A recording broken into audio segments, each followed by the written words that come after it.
Olá, sejam todos muito bem-vindos a mais um programa Por Dentro da Pós. Eu sou a professora Joyce Dias, trabalho como professora e coordenadora dos cursos da área de educação na Uninter. E hoje estamos aqui novamente para falarmos sobre uma pauta muito importante da área de educação, com uma convidada que já esteve aqui comigo, então vai ter repeteco sim, porque a pauta é muito importante e a convidada também é muito importante. Então, eu queria agradecer você que está nos acompanhando aí do outro lado da tela. Eu espero que este assunto desperte em você a curiosidade para pesquisar e para ir além deste programa com relação à avaliação escolar. Então, a Cris está comigo aqui hoje para nós falarmos sobre avaliação diagnóstica.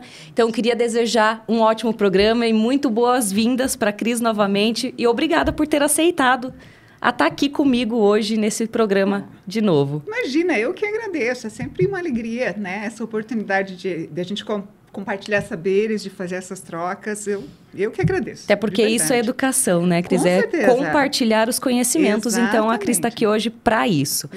Para a gente dar início nesse programa, eu vou falar aqui um pouquinho sobre o nosso tema de hoje, que é a avaliação diagnóstica e o direito de aprender dos estudantes. Uma educação de qualidade depende de diversos fatores, como infraestrutura, equipe qualificada, gestão democrática, as metodologias ativas e uso também das tecnologias.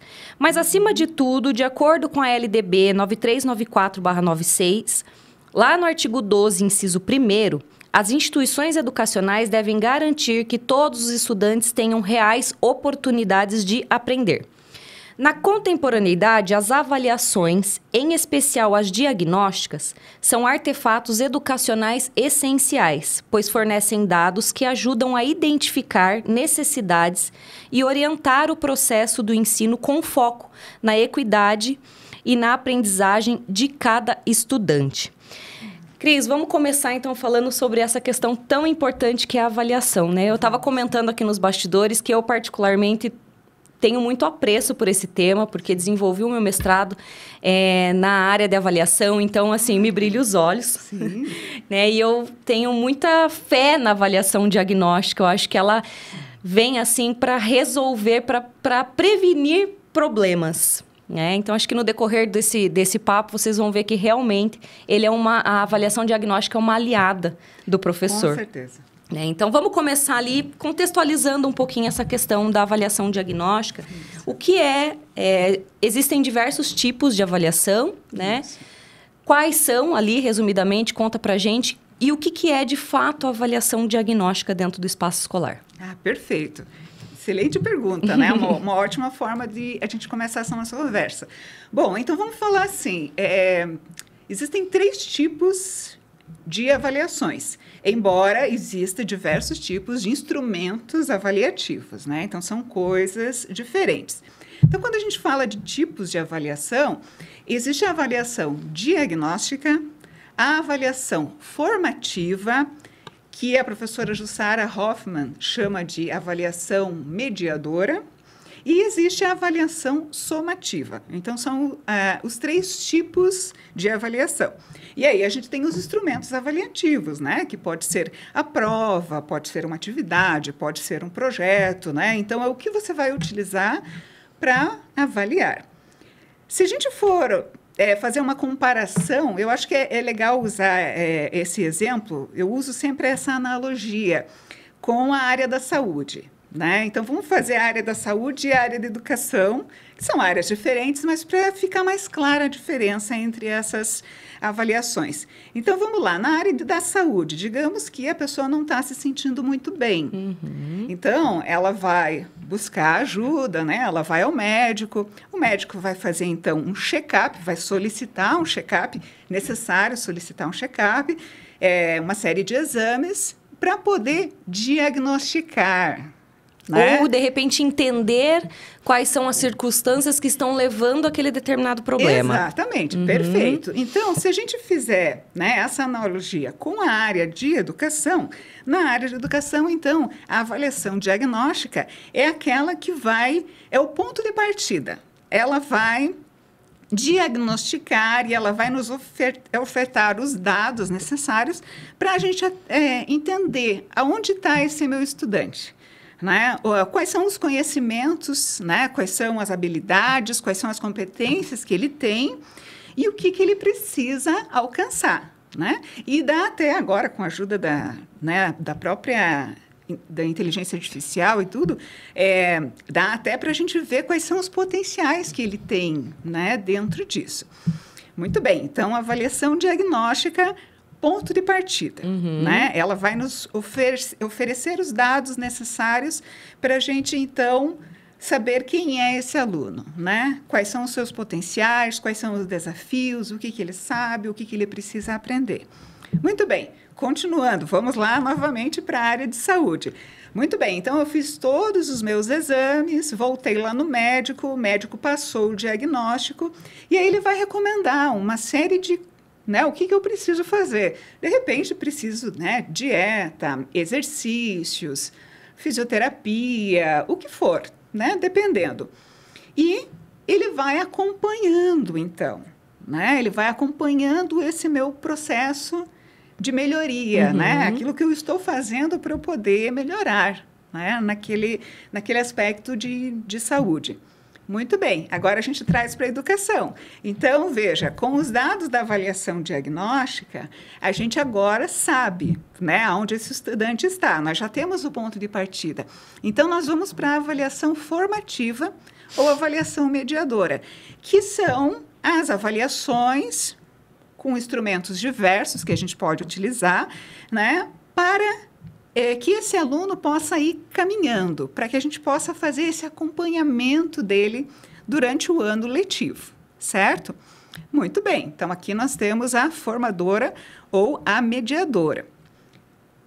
Voltamos, então, lá para a área da saúde. Muito bem, agora nós voltamos, então, após um tempo, nós voltamos lá ao médico e ele solicita, geralmente ele solicita novamente os mesmos exames para poder verificar, né, como é que nós estamos. Então, aquela situação mudou ou não mudou, né, melhorou ou não melhorou. Então, aí, digamos que seria, né, trazendo para a educação a somativa.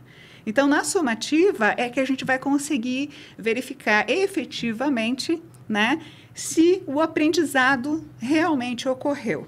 Então, é um conjunto, esse conjunto de avaliações, ele é muito importante. Assim como todos aqueles procedimentos na área de saúde, né, os exames que são feitos, aquele acompanhamento, tudo aquilo é muito importante, inclusive os exames finais, para verificar realmente, né, se houve a melhoria no estado de saúde de uma pessoa. Na educação também. Então, esses três tipos de avaliação são muito importantes, né? Que uma complementa a outra, exatamente, né? Se for parar para pensar. Exatamente, porque elas têm funções completamente diferentes. Elas têm objetivos diferentes. Por isso que é tão importante, né, a gente criar uma cultura avaliativa na escola para a gente poder fazer esse acompanhamento. Porque se a gente fizer só um tipo de avaliação, alguma coisa vai ficar faltando dentro desse processo. O que, de certa forma, é muito comum de hoje em dia nas escolas, né? Qual é o tipo de avaliação que a gente vê muito com os nossos filhos, ou até mesmo você que trabalha na escola? É a avaliação somativa, é aquela prova final com a nota de 0 a 10 quanto o aluno tirou, de repente soma-se todas essas notas e se tem uma média, né? E não necessariamente precisa ser dessa forma. Eu acho que justamente por conta dessa questão de contemporaneidade que a gente comentou no início, é necessário ter essa avaliação mais robusta, porque acredito eu que dentro da avaliação diagnóstica e formativa existe um processo muito mais humanizado dentro disso. Com certeza. Né? Diferente da avaliação somativa, que é só uma nota, um número, e que vai, entre aspas, classificar um aluno. De 1 a 10, digamos, né? Perfeito. Então, é necessário, que a gente ainda tem um caminho aí pela frente para conseguir colocar essa prática dentro desses 3 pilares de avaliação dentro do espaço escolar, mas é algo que é necessário pensar, até pelo bem, porque aí é onde a gente vai conseguir entender onde que estão as habilidades de determinados alunos, que são diferentes um dos outros. Exatamente. É aí que o professor consegue. É muito mais trabalhoso, né, Cris? Mas eu acho que vale muito a pena. Eu acredito nisso. Vale muito a pena. Né? E eu queria saber o seguinte, dentro desse aspecto de avaliação diagnóstica, como que esses resultados podem ajudar no processo pedagógico, no processo de ensino-aprendizagem do professor que está nos assistindo ali agora? Como que você acredita que isso possa ajudar? Perfeito. E essa, inclusive, é uma questão complicada, né? Porque, assim, é muito importante a gente saber que existem... Dentro das avaliações diagnósticas, existem as internas e as externas, né? Então, as internas são aquelas que são realizadas pela própria equipe pedagógica da escola. Então, os professores desenvolvem aquelas avaliações, aplicam as avaliações, né? Utilizam aqueles resultados ou não, né? Que aí é que entra. Até porque não adianta você organizar e planejar uma avaliação tão importante e deixar os dados de fora. Exatamente, né? Exatamente. E dentro das avaliações diagnósticas externas, e aí nós temos aí, por exemplo, o SAEB, que é um exemplo, né, de larga escala, né, o PISA, que é um exemplo internacional de larga escala, é importante também a gente usar esses dados. Então, veja, não adianta eu só fazer a avaliação diagnóstica. Bom, muito bem, então eu tenho aqui os resultados e agora a gente faz o quê? Nada. Não. A gente precisa fazer alguma coisa. Senão fica incompleto, como foi o caso, né? Às vezes é o caso lá na área de saúde, né? O tratamento não fica completo, exatamente. Né? A pessoa vai, faz os exames e ela não faz o tratamento. Ela não volta, ela não faz o monitoramento. Então, assim, parou ali, né? Na educação é a mesma coisa. Então, o que a gente precisa? A gente precisa utilizar esses dados. Então, a gente precisa... E não só em prol dos alunos, né? Exatamente. Em prol do processo docente também. Nós, enquanto docentes, utilizarmos esse resultado enquanto melhoria de atuação docente. Perfeito, né? Perfeito. Porque quando você tem esses dados em mãos... Você vai, digamos que você já até tenha feito o teu planejamento. Você pode refazer o seu planejamento, você pode mudar a rota. E eu vou um pouquinho mais além, se você me permite. Eu acho que você pode, como o currículo é um documento flexível, que a gente sabe que existe a possibilidade de uma modificação, eu acredito muito nessas avaliações diagnósticas que trazem resultados que influenciam muito na reformulação curricular. Exatamente, né? Exatamente, porque a avaliação e currículo, elas precisam andar juntas. Juntas, né? É por isso que cada escola tem o seu currículo. Exatamente. Né? Por isso que cada escola tem os seus documentos oficiais, tem o seu projeto político-pedagógico, porque assim como a gente sabe, né, que os nossos alunos não são iguais, os professores não são iguais e as escolas não são iguais. Né? Então, é preciso que tudo isso esteja, né, junto, esteja em movimento. Então, com esses dados na mão, eu posso planejar, eu posso replanejar, eu posso fazer intervenções pedagógicas, eu posso escolher, né? Então, assim, eu tenho ali o perfil dos meus alunos, né? Bom, então, né, eu sei que esse grupo de alunos, eles aprendem bastante com vídeo. Então, eu vou, né, aplicar algumas atividades com vídeos. Eu sei que esse grupo aqui gosta muito de ler e esse grupo aqui gosta muito de fazer exercícios. Então, eu vou planejar as minhas atividades.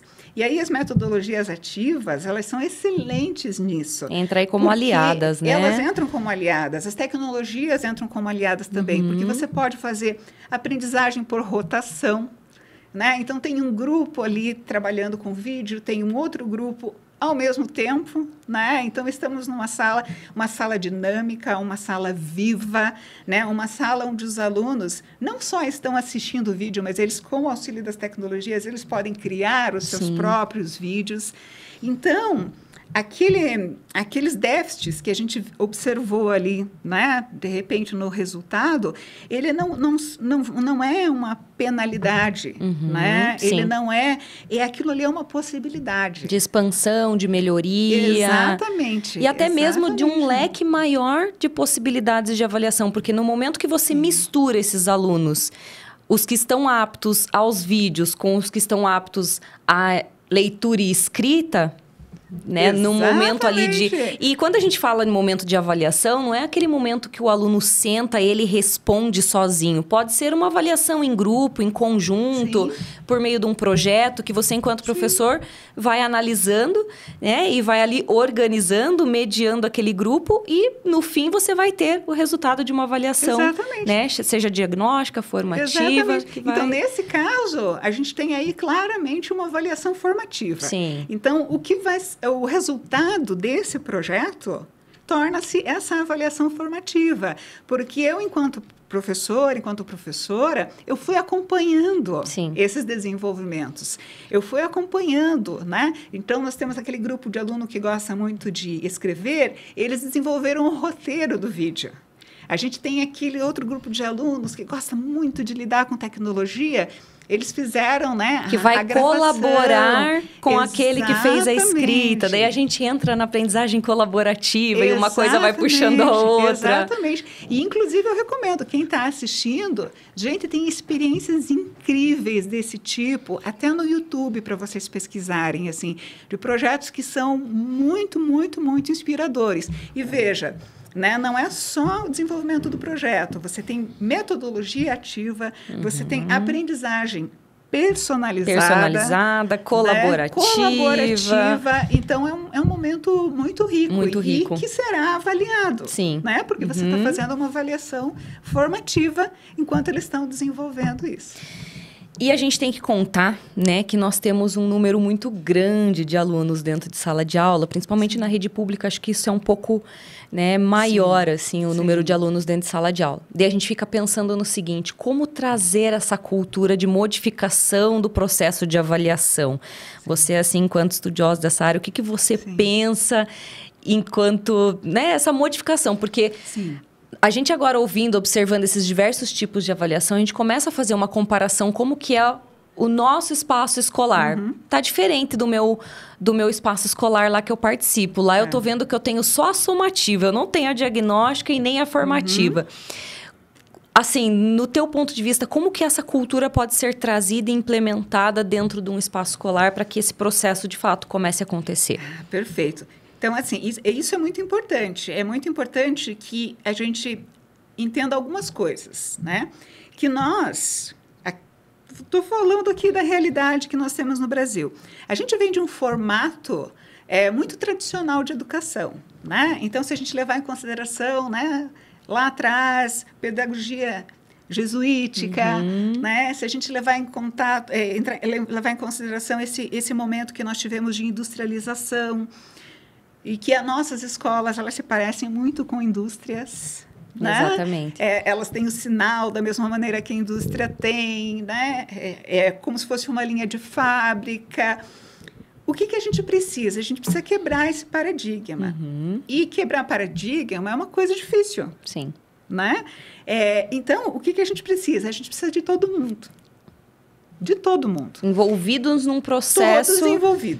Todos envolvidos, todos devidamente comunicados, todos cientes. Então, vai desde o momento que eu vou fazer essa avaliação diagnóstica, para que os nossos alunos saibam, porque o aluno está acostumado assim, né? Você vai fazer uma avaliação, data vale com nota. hora marcada, dia de prova com né, data, calendário marcado, tal dia eu tenho prova, eu tenho que estudar antes. Exatamente. Essa é a nossa cultura desde sempre, né? E aí ele pergunta, quanto que vai valer? Vale nota? Eu vou fazer, se eu fazer vale nota...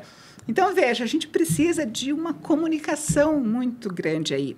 E cada pessoa dentro do espaço escolar, dentro das suas atribuições, pode contribuir, né? Então, eu posso, enquanto gestor, né, fazer esse comunicado à família. Olha, nós estamos trabalhando, nós queremos cumprir, conforme está lá na LDB, né, de que todo aluno tem direito a aprender. Nós estamos aí nos unindo a um pacto nacional de recomposição das aprendizagens, que agora em 2025 foi feito um decreto, e é importante que, né, uma política pública extremamente necessária. Então, vamos trazer a Secretaria de Educação, a Secretaria de Educação vai nos ajudar, né? Temos uma orientação pedagógica, olha, vamos fazer momento de estudos aqui no colégio, vamos fazer movimentos formativos, para que a gente possa mudar, como dizem aí, né, o mindset. Ó, que chique, né? Agora tem todos esses termos, Não né, envolvidos, exatamente. Para a gente mudar, para a gente quebrar esse paradigma. Porque se eu fizer a mudança e eu não comunicar esses pais, sim, provavelmente esses pais vão chegar na escola um dia e vão dizer, mas cadê a prova? Cadê a nota? Até porque, lembrando uma questão muito importante, duas até, né? Que os pais também fazem parte do contexto escolar, né? Existe esse envolvimento dos pais, que é muito importante. Então, os pais precisam estar inseridos nessas decisões que são tomadas, até para que ele possa orientar o seu filho em casa. Sim. Senão acontece exatamente isso, como você disse, eles vão ficar perdidos. Cadê a prova do meu filho? E outra questão também que eu acho que é importante é que, por mais que existam diferentes tipos de avaliação que são tão importantes, nós aqui não estamos discutindo sobre a exclusão da avaliação somativa. Sim. Né? Aquela que tem a nota no final com a data marcada no calendário escolar. Sim. Não é essa questão que está em pauta aqui. É necessário, né, esse calendário, o aluno ter esse compromisso para tal dia ele estar preparado para determinada prova de tal disciplina. Exatamente. Precisa existir isso, sim, até por uma questão aí de cumprimento até de regras, né? Exatamente. Mas a gente está falando de questões que vêm antes dessa avaliação somativa, que é a diagnóstica e a formativa, no caso. Perfeito, perfeito. Então, a gente chama de ator, né? Cada ator, cada profissional de educação, desde a Secretaria de Educação, né, passando ali pelos pais, né, familiares responsáveis, os próprios estudantes, porque o estudante está acostumado com o formato tradicional. É preciso também preparar esse estudante para essa nova dinâmica, até para que ele possa se entregar, digamos assim, nesse processo, né? Exatamente, e colaborar. Aproveitar também esse processo que vai ser muito bom para ele também, né? Exatamente. E os professores, né? Então, a gente precisa... E, olha, sinceramente, eu acho que todos.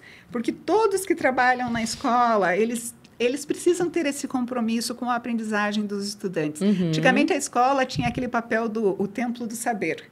Você ia para a escola para ter acesso à informação. Hoje, a informação está na nossa mão. Sim, exatamente. Né? O que a escola tem um papel muito mais amplo hoje, né? Então, cada pessoa dessa precisa. Então, assim...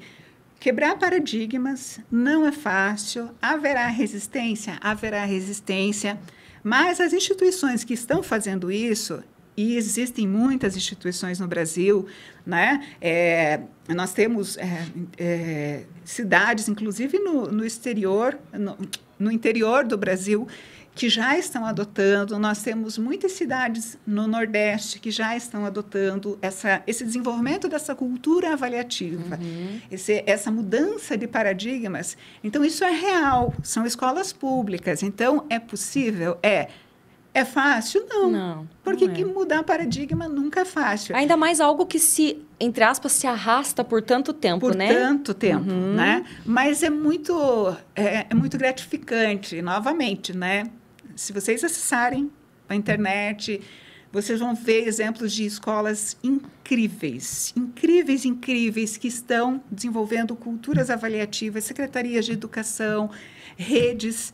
E depois que passa esse primeiro momento, que nunca é fácil para ninguém, você vê assim o quão enturmados, o quão apaixonados todos que estão no processo, né?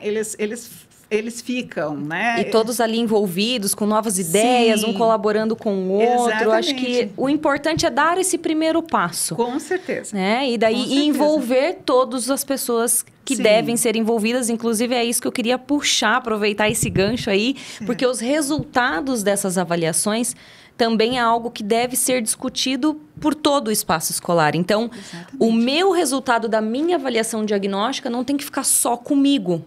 Eu tenho que compartilhar isso também, não é mesmo? Sim, exatamente. Exatamente, e vai além, né? Porque, assim, se a gente pensar, por exemplo, no IDEB, né? O IDEB, nós temos lá os dados que vêm do SAEB, mas eles também...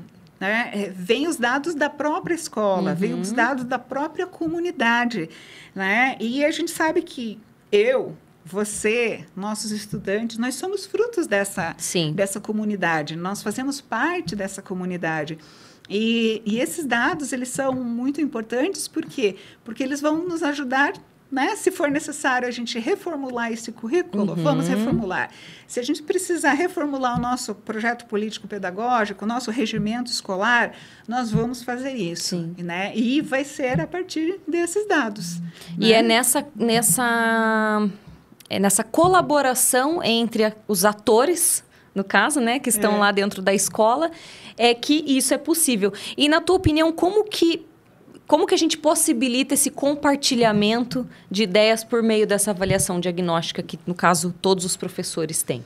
Aí assim, não tem fórmula pronta, né? Porque, como a gente já conversou, cada instituição tem a sua realidade, né?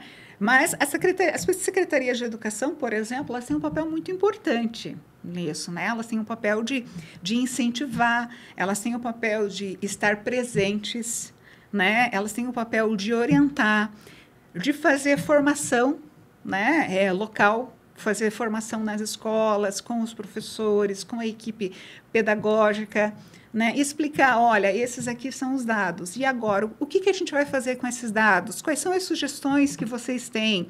Como é que a gente pode, né?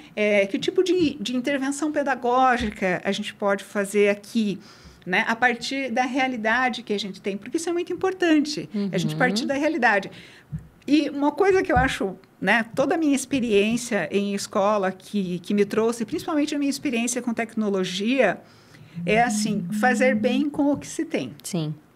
Então, quando você começa usando bem aquilo que você tem, os recursos começam a chegar. Eles começam a vir mais recursos, porque essas escolas começam a atrair a atenção, né? E começam a vir parcerias, né? Instituições vêm fazer parceria, universidades vêm fazer parceria, órgãos, né? ONGs vêm fazer parceria. Isso é muito importante, Sim. né? Porque eles estão vendo, não, veja, existe um desejo real aqui, né, de modificar, de utilizar metodologias ativas, de fazer intervenções pedagógicas, de utilizar as tecnologias com intencionalidade pedagógica, de criar uma cultura avaliativa. Essas escolas, né, e como vocês podem ver, né, nesses documentários que eu falo, elas viram cases, né? Nós indo né? Hoje estamos trabalhadas no inglês. Né? Elas viram casos de sucesso. E essas instituições começam a receber esse apoio dessas instituições. Né? Além de se tornar inspirações para outros espaços escolares, elas começam a receber apoio. Exatamente. Porque justamente houve essa iniciativa dessa quebra de paradigma, né? Dessa quebra de questões que estão aí há muito tempo, muito envolvido a questão de tradicionalismo, aquela escola, né, os alunos enfileirados, as provas com dia e hora marcada, com uma nota de 1 a 10. Elas deram esse primeiro passo para quebrar, né? Não digo nem tanto quebrar, eu acho que para incluir novas formas. Sim. Acho que é mais adequado aí, né? Porque senão a gente fala, assim, dá a impressão que a gente está excluindo a prova com, né, a somativa. Não é essa a intenção, a gente até comentou sobre isso. A gente não vai jogar, como é que é aquela expressão, né? Vamos jogar a bacia com o bebê, né? A água da fora, bacia com o bebê junto, exatamente. Não vamos fazer isso, né? Então, assim... É só enriquecer esse processo. Exatamente. Nós vamos enriquecer esse processo, porque, afinal de contas, nós estamos na contemporaneidade. Sim. Então, assim, a nossa realidade hoje, ela é muito diferente da realidade que era há 40 anos atrás. Sim, Então, não faz mais sentido a gente usar exatamente as mesmas práticas de 40 anos atrás. E quando a gente fala de práticas, a gente fala também de perfil de aluno. Sim. Né? O aluno de hoje é totalmente diferente da aluna que eu fui, da aluna que você foi, da aluna que você está assistindo a gente também foi. Isso vem aí por conta do acesso facilitado a tecnologias, as novas formas de pensar, de agir, até mesmo de estudar. Né? Entrando, aproveitando esse gancho aí da questão da tecnologia, que influenciou muito, né? A gente não tem como negar que a tecnologia aí tem deu um start muito grande aí nessa mudança de comportamento. Vamos falar um pouquinho sobre tecnologia, né? De que maneira Os sistemas de gestão de aprendizagem, que também está muito em alta agora, Sim. né? Esses que automatizam aí a correção das avaliações diagnósticas e utilizam a TRI, podem auxiliar os professores e gestores no planejamento pedagógico e na melhoria do aprendizado do aluno. Ah, legal. Falou em tecnologia, né? A gente já brilha os olhos, né? Já brilha os nossos olhos, verdade. Exatamente. Para quem não sabe, nós temos mestrado Exatamente. profissional em educação e novas tecnologias, né? Exatamente. Então, realmente, a gente E agora o gosta doutorado bastante. também, né? Aqui na instituição, verdade. Exatamente. Tanto o programa de mestrado quanto de doutorado é totalmente focado nessa questão de novas tecnologias para a área educacional. Então, se você tiver interesse, já aproveitando esse gancho lá, acesse o ninter.com/mestrado, que você vai ter acesso tanto ao mestrado quanto ao doutorado. Vale muito a pena. Eu me formei pela instituição, a Cris também, né? Somos frutos aqui da casa. Exatamente. E isso ajudou e colaborou muito, né, para esse pensamento mais avançado com relação à avaliação. A tecnologia também na área da avaliação, Sim. mas no processo de ensino-aprendizagem como um todo. Perfeito. Então, vamos lá. A tecnologia, eu sempre digo assim, a tecnologia, até né, na nossa outra conversa que a gente teve, né, na outra entrevista, eu sempre digo, né, a tecnologia é aquela que viabiliza, sempre, né? Ela viabiliza. Então, é claro que eu posso fazer uma avaliação diagnóstica na minha escola, né, e corrigir a mão. Posso, né? A gente pode. Mas, se a gente faz com um gabarito, e esse gabarito, ele passa por um scanner, né? Ele é digitalizado, e ele vai para um software, para um programa, que vai utilizar a TRI, né? Que é a teoria da resposta ao item, que é um modelo estatístico. Essa análise, primeiro que esse processo vai ficar muito mais rápido, né? Muito mais rápido. E veja, o professor já não tem mais ele não tem mais esse trabalho de precisar corrigir essa prova dessa avaliação diagnóstica. Quem vai fazer a correção é a tecnologia, utilizando, né, a TRI. Com a TRI, os resultados que eu vou ter são excelentes. Por quê? Porque ela vai analisar as questões, ela vai analisar as respostas. Então, os itens que forem desenvolvidos, é muito importante que ele tenha qualidade. Sim. Porque quanto mais qualidade o item ou a questão, né, que a gente chama, mais qualidade ele tiver, mais qualidade vai ter no resultado final. Então, veja, aqui nós já temos a tecnologia, né? Então, o aluno fez a prova, ou pode-se, inclusive, fazer com tecnologia. Sim. Né? Eu posso ter um recurso tecnológico que me permita fazer essa avaliação e eu já marco ali, não num gabarito em papel, mas eu marco num gabarito digital. Isso também é possível, né? Enfim, muito bem, foi lá, fez a análise. Aí entra uma outra tecnologia, que são as plataformas que vão apresentar os relatórios. Então, com esses relatórios, eu vou poder... Eu, enquanto escola, né, os atores que trabalham ali nessa escola vão poder, então, ter esses dados em formatos de gráfico. E o gráfico, ele é uma forma muito mais fácil, né, de a gente entender. Então, olha, até aqui a gente já está usando muita tecnologia. O que não dispensa, lembrando, o papel do professor, né? Porque daí deve ter muita gente pensando. E o professor, onde fica, já que né, a tecnologia está fazendo o que a gente antes fazia ali na mão, corrigir o meio certo, o certo, né? Entra aí no final desse processo que o papel do professor é muito importante nisso, né? Exatamente. Então, com esses dados em mãos, essa equipe pedagógica, esse professor, através desses relatórios, ele vai conseguir visualizar claramente quem é o aluno dele, como é que esse aluno está, quais foram as habilidades que foram desenvolvidas, quais habilidades que ele precisa ainda desenvolver. Então, ele pode ter um relatório pessoal, né? Um relatório individual, ele pode ter um relatório da turma. No caso dos gestores, eles podem ter um relatório da escola. No caso das secretarias de educação, podem ter um relatório das escolas, né? Então, veja, o que viabiliza isso é a tecnologia. A tecnologia não é o fim, é o meio. Ela é o meio, né? Como a gente diz. E ela sendo bem utilizada, ela só vai trazer benefícios para tudo isso, né? Algo que demorava muito mais tempo. Hoje é tudo muito mais rápido, os resultados são seguros a partir do momento que você escolhe a ferramenta correta. Exatamente. Então, sair um pouco também daquele quadrado de pensar, não, mas eu, enquanto professor, eu vou sumir nesse cenário todo, não vai ter espaço para mim, porque a tecnologia vai fazer. Não, pensar adiante, né? Você vai utilizar a tecnologia como sua aliada para que o seu trabalho fique aí mais aprimorado, no caso, Com certeza. Porque veja, o papel do professor é tão importante que quando ele está com esse relatório na mão, ali, o que aparece ali no relatório é o nome do aluno dele. Que para ele, é muito mais do que só um nome ou só um número. Ele sabe quem é esse aluno.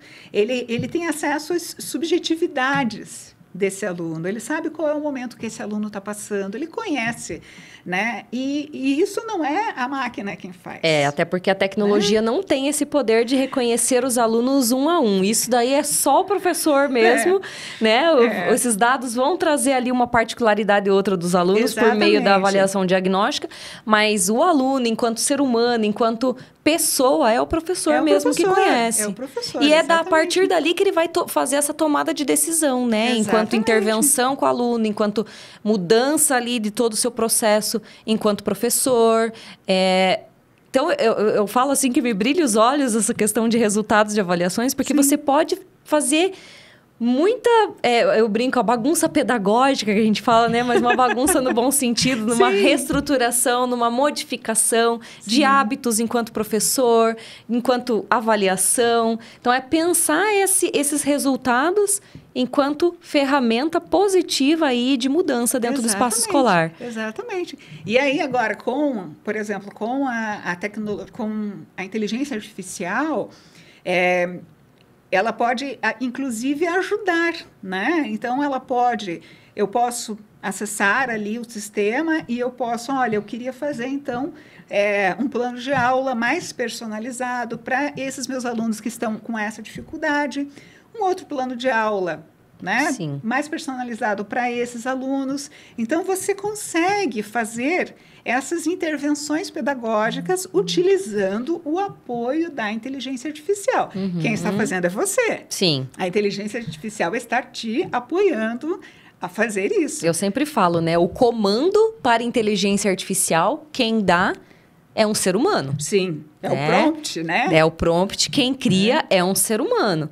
Por mais que tenham prompts prontos dentro da IA, muitas vezes você vai precisar alterar esse prompt para ficar o quê? Personalizado com aquilo, com a tarefa que você precisa. Então, atrás de uma inteligência artificial tem uma inteligência humana. Exatamente, exatamente, perfeito. E aí, o que a gente pode fazer? Então, a partir disso, a gente pode ir, então, para as nossas metodologias ativas, a gente pode ir para as abordagens, a gente pode ir para que tipo de atividade eu vou fazer com os meus alunos. Então, será que eu vou desenvolver um projeto? Será que eu vou fazer um reforço? Você tem enquanto professor, enquanto a equipe pedagógica de uma escola, você tem esse poder agora, né? De fazer essas escolhas. E aí você pode usar tecnologia digital, tecnologia analógica, tecnologia impressa. Mas como nós gostamos muito da digital, né? Veja, a gente pode fazer um trabalho com recursos educacionais digitais, os REDs, né? Então, nós podemos usar vídeos, né? Nós podemos usar áudio, né? Nós podemos usar um jogo, nós podemos usar um aplicativo, né? Quantas possibilidades a gente tem para realizar esse trabalho, né? E isso é muito importante. A gente pode usar... não só para, como eu falei lá no comecinho, não só para criar, não só para ser usuário disso, mas principalmente para criar. Então, esse aluno passa a ter esse papel autônomo, né? Ele passa a desenvolver autonomia, porque não basta a gente falar só sobre que a gente precisa que os nossos alunos tenham um perfil autônomo. A gente precisa dar essa possibilidade para ele, para que ele desenvolva isso. E não há lugar melhor do que a escola para fazer isso. Então, veja o quanto a tecnologia ela pode ajudar. Então, quando a gente fala, né, em sistema, né, de gestão de aprendizagem, Geralmente é uma estrutura que possibilita a gente fazer tudo isso. Então, uma plataforma que possibilite fazer isso do começo até o final, né? E aí fica até mais tranquilo para a gente, porque a gente sabe que está tudo dentro de um ambiente. E que não necessariamente precisa ser um ambiente... Pode ser um ambiente personalizado por cada escola. Sim. Desenvolver ali a sua plataforma para que dentro dela os professores trabalhem, postem as avaliações, os resultados. Então, isso também pode ser personalizado. Exatamente. Então, as tecnologias, eu sempre digo assim, a questão da tecnologia é a gente, enquanto adulto, primeiro perder o medo. Né? A gente precisa perder o medo, porque a gente não está acostumado, mas a gente tem que perder esse medo. Porque a gente perdeu o medo para usar um WhatsApp. Sim. A gente perdeu o medo para usar uma rede social, outra rede social. A gente perdeu o medo para aprender a assistir um vídeo no YouTube. É tudo uma questão de você estar aberta a essas adaptações.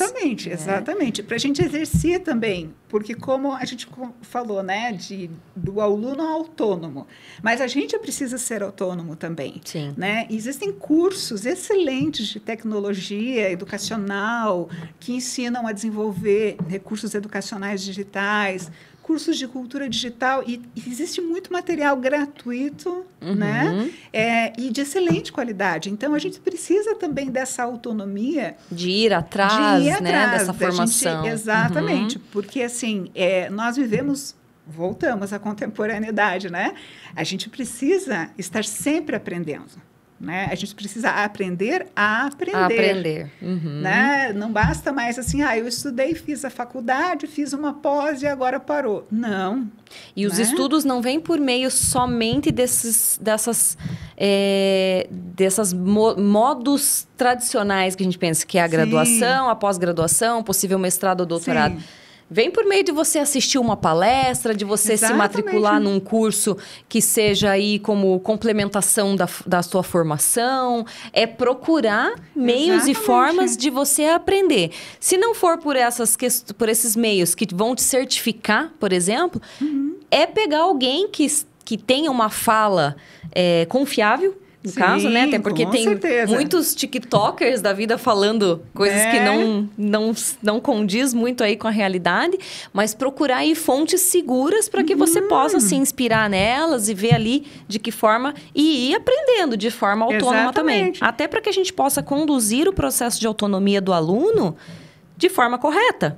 Porque existe aí um paradoxo na questão da autonomia, né? Até que ponto o aluno pode, de fato, ser autônomo? Até que ponto não precisa ter a intervenção de um professor ou de alguém responsável por ele para conduzir esse caminho? Exatamente, né? Ele precisa dessa mediação. E aí entra o papel do professor. Sim. Por isso que, né, insubstituível. Porque é o professor que vai fazer a mediação. Né? Então, o aluno, ele ser autônomo, não significa que ele vai estar sozinho. Sim. Não, ele vai estar sempre acompanhado de um professor que vai estar fazendo a mediação. E falando em aluno e professor, né, para a gente fazer um fechamento bacana, assim, que eu acho legal, ter também a humildade de aprender com o aluno. Ah, com certeza. Eu também super apoio. Eu acho que é uma das formas mais gratificantes e que traz um resultado absurdo é quando você presta atenção no seu aluno e que você aprende com ele ou até mesmo com os erros deles. Exatamente. Né? Que você, enquanto professor e aluno, estão aprendendo com os erros. Porque uma das questões muito importantes da avaliação é aprender com o próprio erro. Exato. Né? No momento em que você erra e que você reformula uma questão, você reformula uma resposta, você faz uma reformulação de tudo ali, você está aprendendo. Está aprendendo, sempre. Né? Tanto aluno quanto professor. Eu acho isso fantástico. Assim. É perfeito. Então, isso é muito importante, né? Um aluno aprendendo com o outro, o professor aprendendo com o aluno, né? O aluno aprendendo com o professor. Né? Se corrigindo entre os pares, que também é uma possibilidade, né? De você incentivar o seu aluno a ajudar, a colaborar com aquele que não sabe tanto quanto ele. Existem diversas formas de, por meio da avaliação, trazer o aprendizado, né? Com certeza. E o aluno, ele fica muito feliz, assim, porque Dizem que quando você ensina, você também aprende. Com certeza. E você consolida aquilo que você aprendeu, né? Então, vamos aprender com os nossos alunos. Com certeza. Também, e né? lembrando que os nossos alunos também nos avaliam, né? Com certeza. Então, é uma troca ali constante que dá... Acho que dá a pauta até para um próximo programa, né, Cris? Essa questão de avaliação, um avaliar o outro, é muito pano para manga. Que pena que é pouco tempo, mas com certeza a Cristina vai voltar. Legal. Eu queria te agradecer, antes de finalizarmos, por mais esse dia, por mais esse papo, essa pauta tão importante. Você está aqui comigo, envolvida nesse processo, né, fazendo a diferença nas questões avaliativas. E eu queria abrir o espaço para você deixar o seu recado, de repente ter alguma rede social que o pessoal possa te acompanhar. O momento é teu. Beleza. Então, só fazer um gancho, né? Para o pessoal, convidar o pessoal a assistir, né? A nossa outra entrevista. Sim, então, com certeza. É só acessar no mesmo canal, né? Vocês vão encontrar lá, Tecnologias Digitais da Informação e da Comunicação na EAD. Né? Foi um papo muito gostoso também. Verdade. Né? Então, não percam, né? Eu convido todo mundo para assistir. Ótimo, isso mesmo. Vamos democratizar, eu acho que é isso. Disseminar conhecimento, esse é o mais importante. Exatamente. E é o principal intuito do programa também. Com certeza. E aí, quem quiser me seguir, você pode buscar na internet #tecnologias modo de usar ou @tecnologias modo de usar. Eu estou nas redes. Então, acessa, manda uma mensagem, né? Clica lá num comentário, comenta. Eu vou seguir você me segue e a gente vai fazendo essas trocas. Compartilhando conhecimento. Sim. Cris, muito obrigada por você estar aqui comigo hoje. Muito obrigada por esse assunto tão importante, tão necessário e que a gente está colocando à disposição aí da comunidade. Então, obrigada por colaborar comigo. Imagina. Eu espero vê-la novamente para um outro papo, seja sobre avaliação, sobre tecnologia, nesse mundo da educação que é tão amplo, né? Então, obrigada por ter colaborado com a gente no dia de hoje, tá bom? Muito obrigada. E para você que me acompanhou até agora, muito obrigada. Eu estive hoje com a Cristina Chagas, falando comigo sobre avaliação diagnóstica. Em breve estaremos juntos novamente para uma outra pauta e eu espero você. Obrigada e até lá!